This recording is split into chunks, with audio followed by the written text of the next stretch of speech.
Alrighty, this should be coming through loud and clear. I'm just going to double check my other screen on YouTube and give everyone a chance to tune in. Of ads here. While we wait, as we know it loves to do, if you want to skip those ads, guys, make sure you do download the Brave browser. Like I'm using up here. So Brave has its shields, and that will protect you from all the ads, all the spyware and trackers, as well as the in-website ads that come up on the sides here. So if you're new to the channel, definitely use the Brave browser. So I'm going to keep an eye on the comments. I might take some questions towards the end as well, but I'm going to try and whip through basically everything you need to know in terms of what's going on with the coronavirus. It has maybe sped up and got a little bit worse than was first thought. I don't think it's a crisis mode and panic stations just yet, but it's certainly the worst one we've seen for a little while. So I'm going to walk you through exactly what you need to be aware of, how these things tend to operate, what makes one virus dangerous over another, and it's not typically how sick it makes you, which a lot of people do get confused, and how these things spread globally in this interconnected world that we do live in. So we've got over 120 watching already. That's fantastic, guys. If you do, hit that like button, share it with any other friends or whatnot. We'll give everyone else just another 30 seconds or so to tune in. And yeah, let me know if you've got any questions once we do whip through it all. I might stay on the line a little bit at the end. I don't want to go too long. I want to really punch this out. You guys know that I don't like to waste anyone's time. We'll keep it really factual. We're going to touch on a bit of the disinformation that's out there as well. And unfortunately, this is really relevant globally, but yeah, in Australia, I think we just had the 5th case. If you're watching this later on tonight or tomorrow morning, we could be up to more as well. So it looks like it is all coming through loud and clear. Thanks, Daniel, Jamie, Nick, Dale, Alec. There's plenty of you tuning in, and we're getting up towards 200 watching now, guys. So for those that don't know, my name's Alex Saunders, and I am a qualified pharmacist still. I got my code out to where I thought that was maybe a little bit cheesy, and this is a serious topic. So yeah, tonight we're going to talk about how viruses work, apply my medical background. As some of you know, I'm very critical of other aspects of the medical system as well. And I know there's plenty of people out there that have got their theories about everything to do with healthcare, and particularly anything that has a vaccine related to it. People get very, very opinionated. But always, guys, read both sides of any story and any theories you hear. Having a filter and being well educated is very different to just believing anything you read. All right, so we do have 200 watching. Let's get into it. So here's the first headline. China goes into emergency mode as number of confirmed cases hits 2,700, and that's already past 3,000, I think now. But basically, we've got a little place called Wuhan, and we've got some connections to a possible fish market, and we're going to get into all that in just a second. But basically, you'll see people wearing these face masks. This is very common in China in these heavily population dense areas where things get to typically transmitted easier. And in the northern hemisphere, it's winter at the moment, so when people are crowded and indoors and all together, that's when they tend to be maybe breathing particles on each other more. Air doesn't get circulated as well because of heating systems. So a few different things, as well as the conditions that certain viruses and bacteria like as well. But I guess a bit of a perfect storm because of the time of year with the Chinese lunar celebrations, when a lot of people do come together as well. So let's get into it. World Health Organization are planning on holding a special meeting because this did get a lot worse within sort of 24 or 48 hours than they first thought. And they did have an extra long meeting about this, and they chose not to declare it a sort of, a world crisis. And we'll get into that in just a second as well. But this is a website, gisandData.maps. I might link that down below later, or someone can share it in the chat if you like. But this is, as far as I've seen, the best up to date with all the confirmed cases, the number of deaths, and the total that have recovered. So you can see down the bottom, We've got 1 dot in Australia. That's got 4 here. We've now got 5. So I think this gets updated every couple of hours or so. But yeah, this has really taken off just in the past couple of days. 5th case in Australia, I have said that already, and plenty of news sites are going to be all over this stuff. So for those of you that are from the crypto community, you might know Davi, and she has got plenty of connections in China. I've reached out to my friends that I know live in Hong Kong or China, and they are telling me that this has got really serious now, and people are avoiding going out in the streets and shops and whatnot. So Shanghai just made it official. They're extending that Chinese New Year break for another 10 days, and plenty of other megacities will follow suit now that it's sort of spread out to other provinces. So yes, this is going to affect the economy. That's the least of our worries at this stage, and I will touch on how it's going to affect markets at the end. But yeah, that is something that people need to be aware of, that possibly might come to a city near you, depending on how bad this gets. So for all the latest up to date, in China, they're very good with pushing out these mobile notifications, and everyone's on WeChat, Alipay, and in the West, maybe we don't keep up to date. It's all over the news if you do watch TV, but I would recommend maybe keeping an eye on the Centre for Disease Control or your regional website that is giving you the latest updates, because things can change really quickly with these types of viruses. So fears intensify, and it's the effectiveness of the quarantining that is being brought into question. And initially we had a few cases, and we've heard whispers that even China themselves didn't think this was a big deal. They wanted to keep it a bit hush-hush at first. And all of a sudden there's fears that what they're doing, the quarantining and the screening, which I'm going to get to later, isn't actually going to be that effective in these types of things. So why didn't the World Health Organization hit the alarm bell earlier on, after they had an extra day of deliberation there to choose whether or not to declare this a public health emergency of international concern, as they call it there? So Wuhan itself has taken these unprecedented measures to try and quarantine 48 million people. But I'm going to talk about why that might be a little bit too late, and why the next 24 to 48 hours are actually really important. So for those of you with any sort of medical background, you might be aware that there's a number of different germs or pathogens that can make you sick. The main two, viruses and bacteria, and then a few others down there as well. But we're just going to focus on obviously viruses tonight and what makes them different from bacteria. So bacteria are actually living cells, and viruses aren't really alive. They're a lot smaller. They're basically just proteins that encapsulate DNA or RNA, and they need a host. So they need to infect these other cells, and then they can begin replicating. And our body's got natural defenses against these. A lot of what we are relying on here for flus and other types of viruses that are commonly going around is this adaptive immunity, where we develop antibodies. And this is where people can give certain types of vaccines, and they stimulate this response. So they might give you a deactivated virus, and then your body can self-replicate and build the antibodies and the mechanisms to ward these off. So one of the reasons that this is dangerous is because there's no natural immunity out there. It's new. There's no herd immunity. There's no adaptive immunity yet. So now we have to wait and see, well, how bad is it? Does it affect a lot of people? Is it only the immunocompromised, elderly people, young, or is this going to affect a lot of people? And I'm going to talk about the processes and the potential cures and what you can do. So I mentioned that before. This is known as a coronavirus because it actually looks like a crown, or a bit of like the Corona bottle top for the beer lovers out there from the bird's eye view.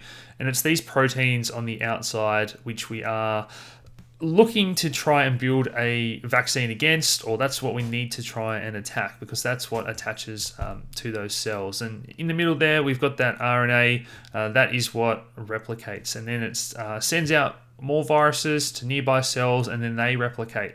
So we sort of hit this critical mass, and then it becomes a bit of a battle with your immune system between the bad guys and the good guys. Can they stop them replicating before it gets overrun? So that's the basis there of how those viruses do work. Now, the name sounds really nasty, the coronavirus, but it's actually in the same family as the common cold. So there is a type of coronavirus that causes the common cold. So not even the flu. A lot of people get colds and flus mixed up. So if anyone's actually got the real flu, influenza, that can really knock you around. You're not going to work if you get the real flu. So the common cold is, the sniffles, you feel a bit down, but these can be caused by viral infections. So yes, viruses do sound nasty, but healthy people can often fight them off, or you just feel a little bit down, and they do often attack the upper respiratory tract, lower respiratory tract, or those sort of areas that you think of them as inside your body, but we can refer to them as, I guess, external surfaces where they can get in from breathing and whatnot and attack, and that's what causes that irritation and inflammation and whatnot. So a few years ago, we had these really nasty strains. You've probably heard the term SARS.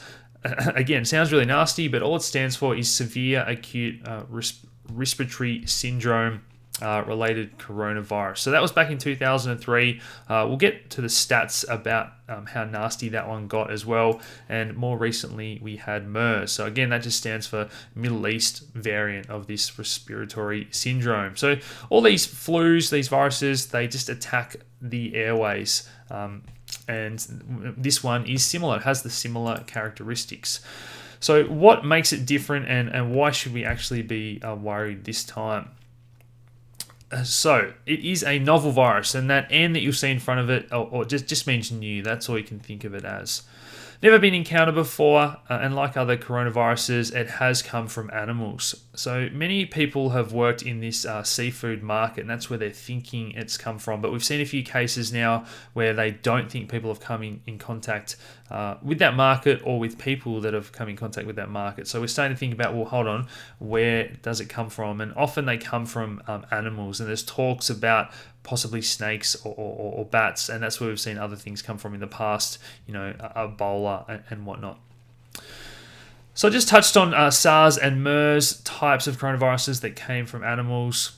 Original hosts were probably bats in that case there as well, and a little bit suspicious, but we're now hearing stories that it is being transmitted via human-to-human contact, and we've got plenty of cases of that in China now. So back in 2002, SARS spread virtually unchecked through 37 countries, causing a global panic, 8,000 people affected and killing 750. So that sounds like a lot, but we have to remember, in the scheme of things, every year the flu kills hundreds of thousands of people globally.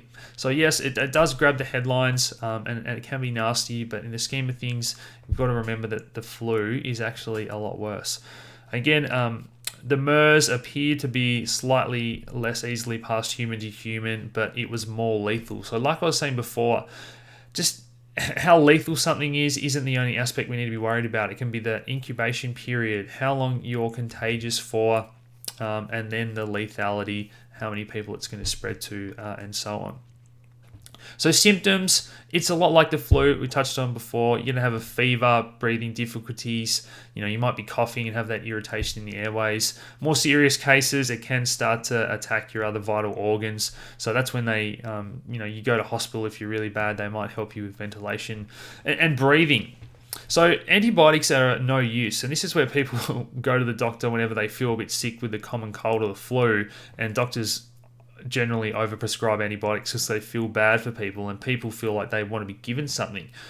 I'm not sure of the exact stats, but I'd be thinking somewhere between 70 and 90% of the time, it's just a virus that your body's going to fight off within a few days when you get the normal flu, and that's why antibiotics don't work. So there are some antiviral drugs. The key to those is getting them in your system within 24 to 48 hours a lot of the time.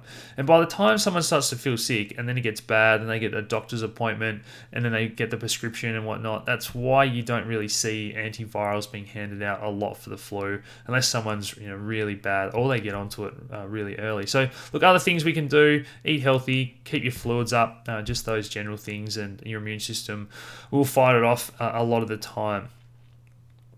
So is this virus being transmitted from person to person? I just touched on before. We've now got well over 1,000 cases, close to 3,000 now. 80 deaths is the latest number, and it's certainly been confirmed. Plenty of cases that it is human to human. Now, what's interesting here is in Australia, even tonight, the press conferences, they were saying there's no confirmed cases of human to human transmission in Australia, and I'm not sure if I'm not sure why that is the case, or why you just wouldn't be playing it safe if it's confirmed to be happening in other countries. But that's kind of the message out there at the moment in Australia, and I'll let you know if that changes. So how worried are the experts? And the most worrying thing here is the time of year, Lunar New Year. It is in winter, China, when all these people come together. It is this new virus, a novel virus, so we don't quite know. And it's that incubation period, which we'll get to in just a second, which is probably the most worrying aspect. So what point do you go to the doctor? Look, play it safe, get on the phone, ring them up. If you're really bad, they might say, look, don't even come in and risk getting other people sick. They might just say, hey, here's the nearest hospital or centre, medical expert to go and see. But if you've been to these places and you've got these symptoms, just play it safe. So is it worse than normal influenza? We just don't know yet, and hopefully healthy people are going to be able to fight this off, but it just remains to be seen until it's spread to a wider population and we've got a greater sample size. So should we panic? Obviously they're saying no at the moment, and they're not too worried about this outbreak and transmission, but this article was a couple of days ago, and what has changed since then is that human-to-human contact and the incubation period, where they're now saying that they think you can have it for up to 14 days and not necessarily show symptoms but still be contagious. And that's the part that they're also saying it's not confirmed in Australia. Let's not panic yet until we've got hard evidence of that. And they don't want to lock down all the schools and really stop everyone until that's confirmed. So at the moment, in those affected cities where there's been thousands of cases in China, obviously they're locking down everything to be safe. Your face masks, your antibacterial hand washes. I'm going to get to those later as well. And before we get into the real crux of it here, I know people are saying that there's a lot of conspiracy theories out there about what's going on. So I just wanted to remind you that I'm pretty open-minded. I've done videos with Gary Fettke trying to expose the wrongdoings that happen in the world of big pharma and the food industry. So I'm not on their team, anyone out there, but we do have to be aware that there has been a lot of misinformation out there. So there's been a few people just misreporting the stats, saying that there's millions of people quarantined and 100,000 dead. We had a few fake tweets going around about people dropping dead in the streets. This story here, or this photo, an influencer was spreading mistruths about the bats and whatnot, and also this story here that turned out to be false about a patent going off, a medication going off patent and whatnot, but that did turn out to be another strain for the coronavirus. So guys, always don't just believe the first thing you see, particularly on Facebook and Twitter where these stories get shared around. They do spread like wildfire, and do a lot of research and question the mainstream narrative for sure, but don't believe everything you see. Another one that's going around is this story about China possibly taking this from a Canadian research centre. A really interesting story if you do want to read that one, about the testing that was going on with the Canadian lab. And the fact is that China do have those biological warfare like a lot of countries, and they do experiment with different viruses and tinkering with nature a little bit there. And the Wuhan Institute of Virology is actually only 20 miles away from that seafood market where it's reported to have possibly started from. So look, has it come from there?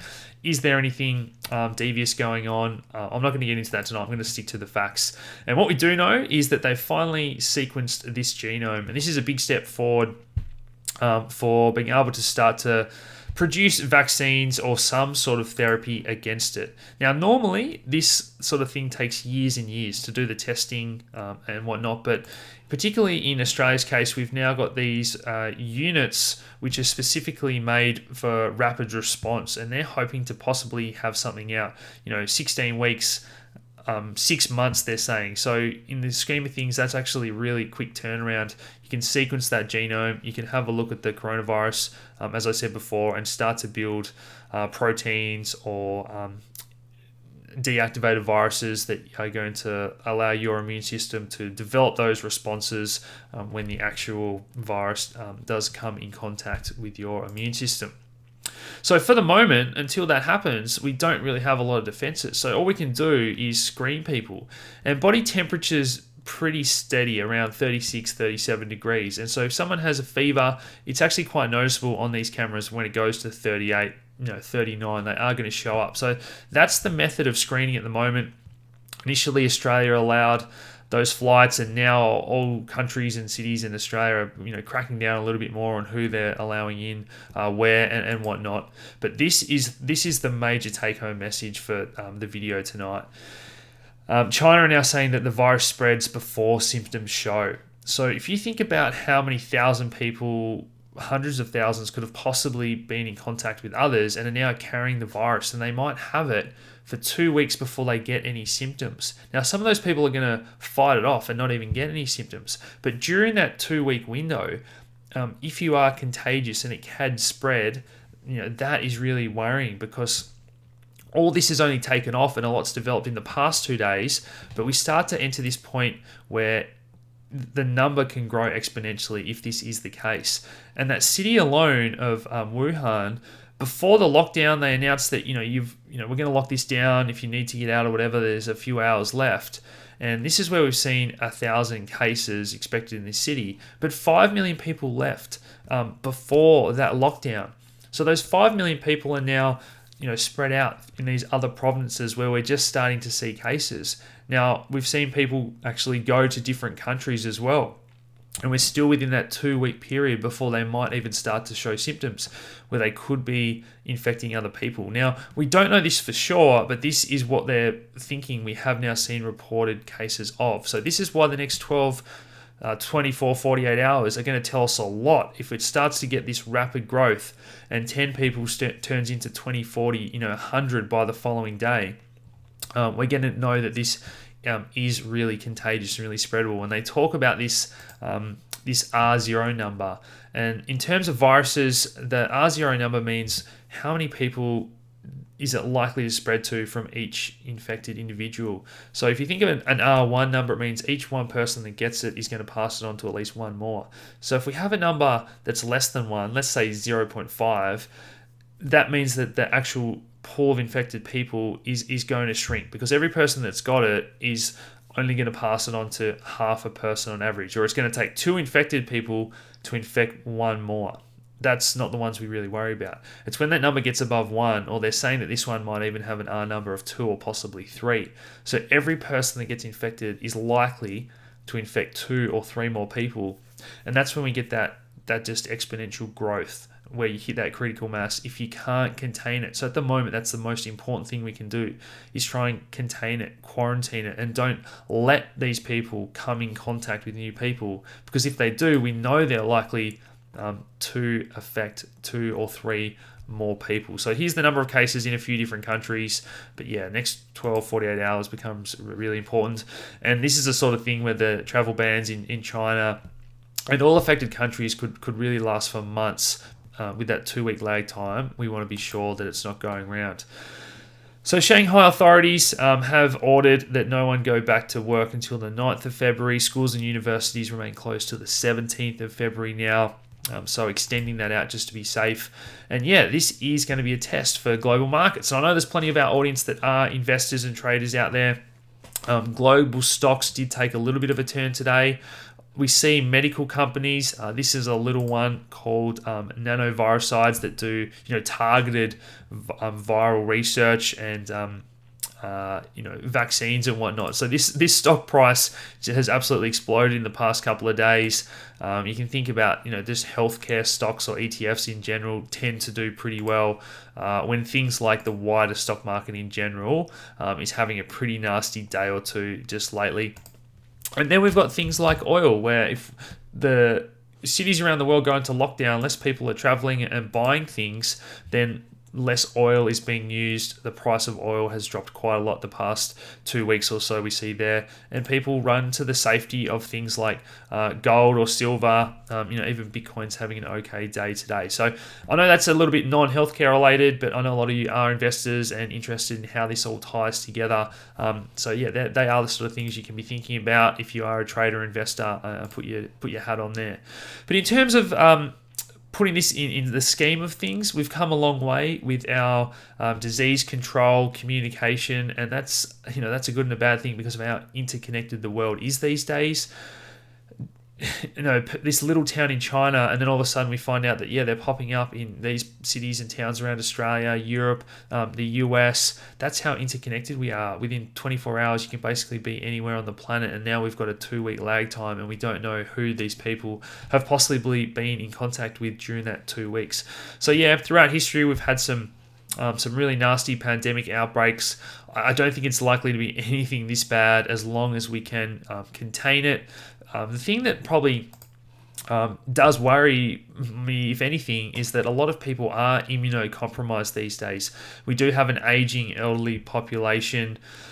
A lot of people that are overweight, diabetics, other diseases. These people tend to have weaker immune systems than people that are young, fit, and really healthy, and they're the people that tend to have to worry more than the young, fit, healthy individuals. So what can you do? We've all seen those people walking around with those masks. They're not perfect, but they do prevent you spreading those germs and breathing them in if you're able to get a good one. Now, I know a lot of them are sold out. I said in Sunday night's video about washing your hands with some antibacterial hand wash. I'm not sure what the word I was, and some people were telling me that people think I'm talking about soaps and whatnot. And so, guys, we are talking about the proper products, whether it's Aquarium, Dettol, these stronger products that have alcohol, chlorhexidine. These are very good at just wiping out majority of germs and viruses. So look, maintaining those good hygienes, eating really healthy, exercise, all the things that you want to be doing normally to boost your immune system. Some people believe in the chilies and the garlics of the world. I know other people don't like all that. I'm certainly a believer that you do need to be eating really healthy, vitamins and minerals, cutting out that smoking and alcohol, giving your immune system the best chance to fight these sort of things off. So that's basically it for me, guys. I will do more up-to-date updates if anything changes in our group for our members. You can head over and join on our website there. But I'll take a few questions from the comments. But let me know what you guys think about that one. Was that a good explanation? Do you understand it better now? Are you worried? Have you seen these things before? Do you think this is all going to blow over in a week and the stock market and the world will be back to normal? Or do you think this is something that is going to escalate? Okay. So Griff saying he thinks he's going to get to 10,000 or 100,000. Look, even in that scenario, again, we're still talking about less than the flu season, which can affect 400,000 people around the world. Pandemic is a must-watch documentary on Netflix that talks about this stuff. Amazon ran out of masks a few days ago. Yeah, I have heard that. It's really hard to get those. And we've seen a lot of supermarket shelves in China running out of food and whatnot as well. So that, I'm not sure. Maybe that's good for delivery services or people if we can get other products there from nearby countries. I've heard that a lot of people are doing the Uber Eats, and in China they have a number of those services as well because people don't want to go out in public. Colloidal silver is another natural one. Silver does have natural antibiotic properties. Virus can get through your eyes, and different viruses can get through any bodily fluid surface. Some viruses can get through cuts and whatnot as well. So you've just got to do what you can to try and avoid coming into contact with it. Population control, I think this is unfortunately one of the things that is more likely to happen when we have overpopulation and really population dense cities. High dose vitamin C, yep.